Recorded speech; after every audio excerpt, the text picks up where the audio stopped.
On our morning show today from WRCO, we're pleased to have a first-time guest with us in the studio, Kristina Reser-Jaynes, who is in the studio today talking about kind of a crisis situation for our schools, our public schools. And Kristina, good morning, first of all.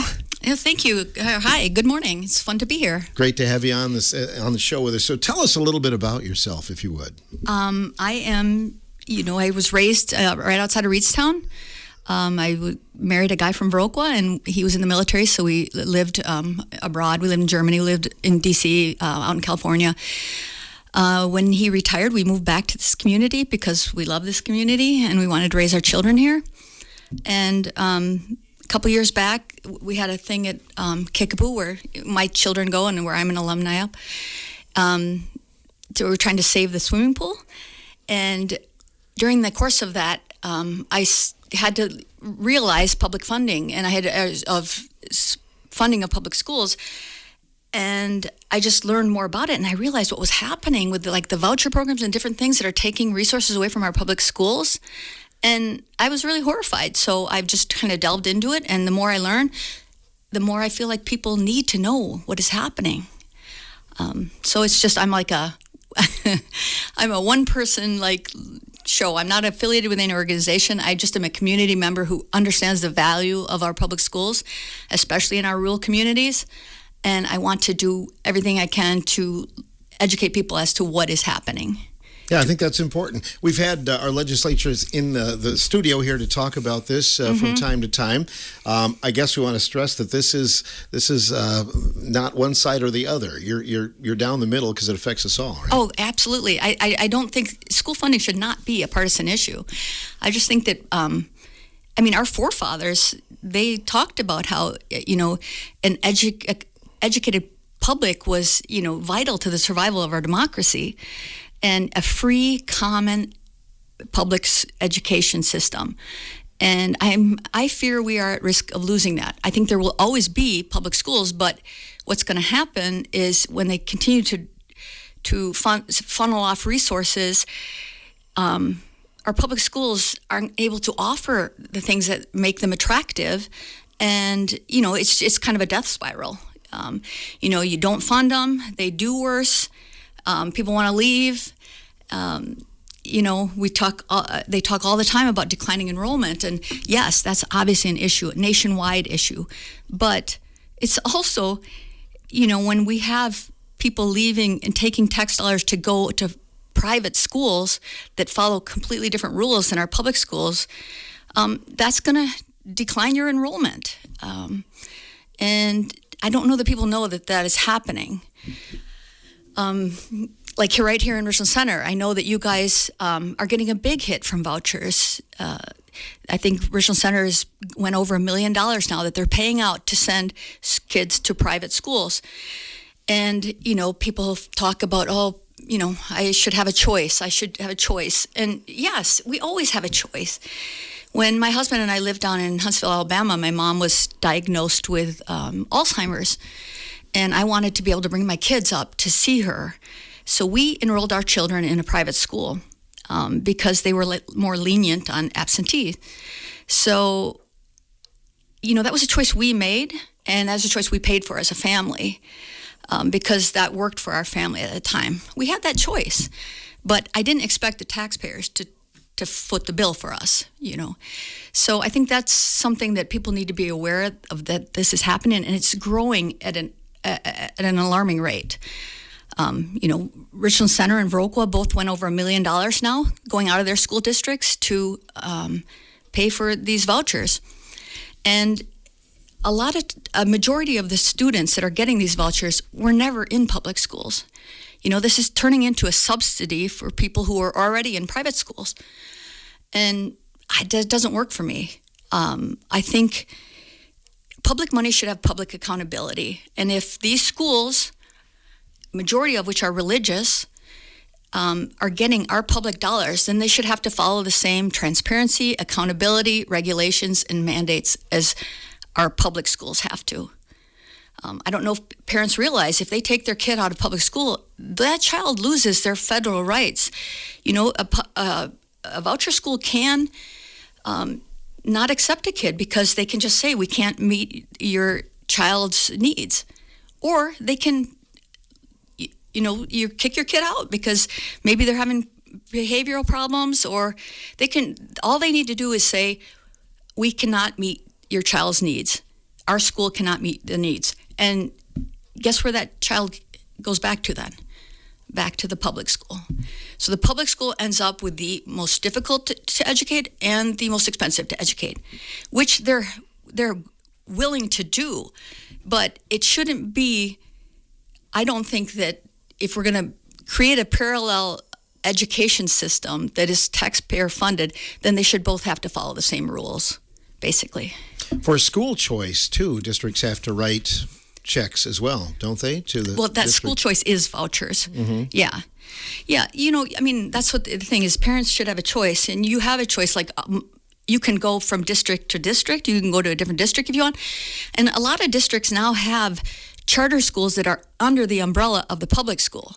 And those charter schools follow the same rules as our public schools do. But there are independent charter schools, mostly more in some of the bigger cities. And those independent charter schools have the same lax accountability, transparency as the voucher schools. I guess just to start over here, it is incredibly complicated how school funding works. And it's hard to understand, but I think it's important that we try to understand and put it in a language where people can kind of get what's happening, because our legislature just passed a budget that is offering zero new funds for the zero new general funds. And that is going to affect us because public schools have mandates they have to fulfill. And if they can't get money from the state, which they're not going to get for the next 2 years, they're going to have to get it from property taxes. And I see on Facebook all the time, there's a lot of fighting about how, schools are, taxes are going up. We're being taxed out of our homes. And that's a reality. But we can't be blaming the schools. We need to be blaming the people who put this budget together. And that was the Joint Finance Committee. They basically, Governor Evers proposes a budget, and then the Joint Finance Committee tossed it out and created something new. And then there was some, they all called it a bipartisan win in the end, but I thought it was a sellout, basically. And it really was a sellout for our schools, our public schools, and very disappointing on both sides of the aisle. I feel like public education should be the hill we die on. Like, that should be the one thing we all come together and support, because, without our public schools, I just think of our communities without our public schools. Right. And consolidation has been in the news a lot here lately. And what a cheap shot to me that is, to come up with that, to waste their time, putting out some incentive to consolidate. I grew up here. I grew up at Kickapoo High School. Verok was down the road. Lafarge is down the road. Lafarge just a couple years ago passed a big capital referendum. Their community is so invested in that little school that they did that. They taxed themselves. Consolidation sounds good if you look at it from 100 miles away. But when you get into the communities and you realize the importance of that school to the community, it just... Obviously, there's places where it might work, but the reality of that and the cost of that, the schools have to, they assume the debt of the other school. They have to consolidate staffs. They have to refit their schools to make it work, so there's capital costs. It isn't as simple as just, this is going to just put these two schools together. There's a lot that goes into that, and it's a costly process. So I think that a good start would be for our legislature to just properly fund our schools. Back when the vouchers program started back in the 90s, and Tommy Thompson was governor, he made a promise for 2/3 funding by the state, and that has never been met. In special education, I think it's an honor for our public schools to get to educate children with special needs. That's what America is all about. We're going to educate everyone. but it's a costly process. And, you know, I mean, the way it is right now, voucher schools are reimbursed at 90% if they choose to educate a child with special needs. They don't have to. They can legally discriminate against them. But if a public school educates a child with special needs, they're only currently being reimbursed at about 35%. This new budget, they called it a historic increase in special ed reimbursement. But the reality is it was some certain, which means there's a certain amount of money and it gets divided. And, you know, so it actually landed lower at 35%. You know, Governor Evers had asked for 60%. I know the Department of Public Instruction had asked for 90%, like the voucher schools get. But our public schools are currently being reimbursed at about 35% is what they're finding it falling at.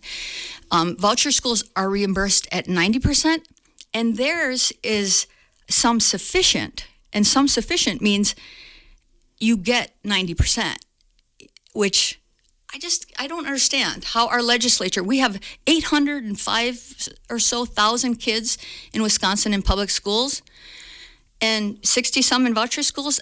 Why on earth are those children more important than our public school children? I do not understand it. And I am absolutely not any kind of expert, but I find this mind-boggling that they can look at their constituents, you know, take pictures of the kids at the Capitol, these public school kids, when they're defunding their schools. And the poor schools are struggling. And on Facebook, it's, oh, the school needs to tighten their belt, or, oh, the teachers get paid too much, or the administration gets paid too much. Our beleaguered schools are doing a good job anyway. They're finding ways and they're doing a good job anyway. Our schools are not failing. That's a narrative that's been created by these people who want to privatize education. Our schools are doing an excellent job. And if they're not, a public school, we have an elected school board, we have open meetings, we can participate in a public school. These voucher schools don't have that. That is not a requirement. So, like if you have issues with your school, get out there and talk to them. The curriculum is available to anyone. I almost have to laugh when I hear people talk about how public schools are indoctrinating our children. I mean, you spend a half an hour in a public school, and it is just absolutely amazing what they're doing. And in our rural communities, they're caring for the whole child, and oftentimes the family, Education is the great equalizer, and it allows people or children a chance to achieve, limitlessly. And what happens when we start to funnel the resources away from our public schools and create this parallel education system is the people with means will be able to access that, and the people without it won't. So it always comes back to the wealthy will get educated, and the economically disadvantaged will end up with the crumbs. And I don't know. I think we have a beautiful thing going with our public schools, and it's a wonderful thing for our community. Any chance of economic development is lost if we were to lose our public schools, Right. All communities lose their identity. That's the scary thing. And your husband is on the school board at Kickapoo. Yep. Correct? Yep. Certainly a challenge to balance the books, every year for these small schools. Yeah, and Kickapoo did something really interesting a couple of years ago. They wrote a resolution and sent it to the legislature asking them for two things. They asked for an end to the statewide voucher program, because that's the program that affects most of our schools, because there's actually 4 voucher programs. There's Milwaukee, there's the Racine, there's the statewide, which is the parental choice, and there's the special needs. So they asked for an end to the statewide voucher program, and they also asked for transparency on our tax bills. And it was signed unanimously and sent to the legislature. And it is just a figurative thing, but I think it's them voicing their concern and bringing, attention to what this is doing. to our schools. And interestingly enough, when you get your tax bill, and this is really why I wanted to come and talk to you now, because we're going to be getting our property tax bills shortly. 'Tis the season. Yes. And, that line says public education. And so people automatically, they blame the public schools. But when you have a budget that gives zero new funding, not even an inflational increase, it's going to affect your school. And they're supposed to do more with less, but at some point they have to ask for help. And I've heard politicians talking about referendums. Well, that gives local control. But that's just ridiculous, because funding by referendum is not efficient. It's costly. It's a Band-Aid. And it's costly. Yeah, and if they do pass, and they're passing less and less because people are just, it's just too much. But if they do pass it, they just live to fight another day, because they've got next year in 4 years or whenever, So I think, there's a couple things that we could do. We could end these crazy voucher programs, which, we can look at Florida and Arizona as states that they're outrageous. Their budgets are upside down because of this, because it does add additional costs to the taxpayers because, we have a voucher school. The voucher school that gets the most money of all of our voucher schools. Last year, there was 403 voucher schools. This year, there's 416. So if you look at public education as a pie split between the 421 public school districts, now there's 416 extra little slices that have to come out of it for these voucher schools. And one of these voucher schools is called the Milwaukee Academy, or the Academy of Excellence in Milwaukee. They're getting $50 million, and about 75% of their kids are educated online. And they're out actively recruiting homeschool kids and parents to, go to their school on a voucher, because then they'll send them a curriculum. They'll pay for some of their maybe field trips and things. But, these are kids that we were not, they were being homeschooled. Mm-hmm. They were not receiving tax dollars. So now we're funding those kids, which would be fine if they were going to a school that followed the same rules as our public schools do. I don't have anything against, there are a lot of really good private schools, but right now, the way this is set up, we don't have any way to assure that the schools they're going to are really good public schools. And I think that also the aspect that, I think it's almost over 90% of the voucher schools are religious. And although they're not they don't have to force a child to take a religious class, they are allowed to adapt their curriculum to meet their doctrine. And I'm a religious person. I go to church on Sunday. But I just think it seems wrong. We're in the United States of America. I don't see why our tax dollars are funding religious schools. So I have issue with that as well. I don't know. I think I came here to try to let people know what is happening, and also just to talk about some of the things we can do. Yeah, I was going to say, where do you go from here, Kristina? We can reach out to our legislature, mm-hmm. our lawmakers, and let them know we demand that they end the voucher program. There's other things they can do is they could fix the antiquated funding formulas to make it more fair and equitable for all the different districts. They can get rid of the revenue limits, which are holding back schools. These limits, this formula the revenue limits were created, 30 years ago, and I think it's time to get rid of that.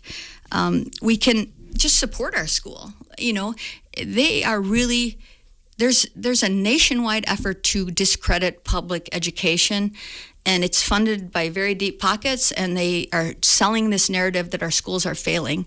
And, I have a 7th grader, and I drop her off every day at school, and whenever I walk through the halls there and I see all the good that is happening there, and it just infuriates me, trying to villainize teachers or administrations, when these are people who are spending their days, doing some of the most important work that can be done. They're not, they're not there to teach kids what to think. They teach kids how to think. And I think that, I think it's such a beautiful thing. Like, how can we allow this to be at risk? Not just in Wisconsin, though. Wisconsin used to be a leader in education. And it's really sad to see what's happening. And if we don't sound the alarm and get people to, engaged in supporting our schools and speaking up for our schools, we risk losing that. And we talk about the brain drain, people coming back to the community, kids coming back. If there's no school there, and like, for example, my husband, he works online for the most part, and he travels quite a bit. But, we live in Reedstown, and would we be there if there was no school? I don't think so. We have kids. We need a good school. And we were grateful to have that school. Yeah. Many times when somebody moves to a community, they look at the school and they look at the hospital. Absolutely. Absolutely. We were in the military. We moved many times. And, that's what we looked. I always looked at the school, the churches, the infrastructure, hospitals, all of that. You definitely. But school is pretty number one. And not just for people with children, but also I think, most people understand the value of an educated public and how that reduces costs for law enforcement. It reduces costs for healthcare. It is something that brings value to our community, and it's a free common public school system. It's for the common good, and I think the majority of people understand that and support it. We just have to get our legislature to do that same. Have you looked at other states? I mean, you lived in other states as well, Kristina, but other states, it's pretty much a nationwide thing, but are there some states that are doing it right from what you've researched? Yeah, there's several states that are doing it right. And one really interesting thing, in the last election, there were 3 states that said no to vouchers or ended voucher programs. And also Illinois sunset their voucher program. So it's interesting that when put to a statewide vote, people vote against vouchers because they do understand the value of their public schools. All these voucher programs in the state of Wisconsin were initiated through the budget process or through legislation. Never have we, as citizens of Wisconsin, voted on any of these programs. So I think that's really telling.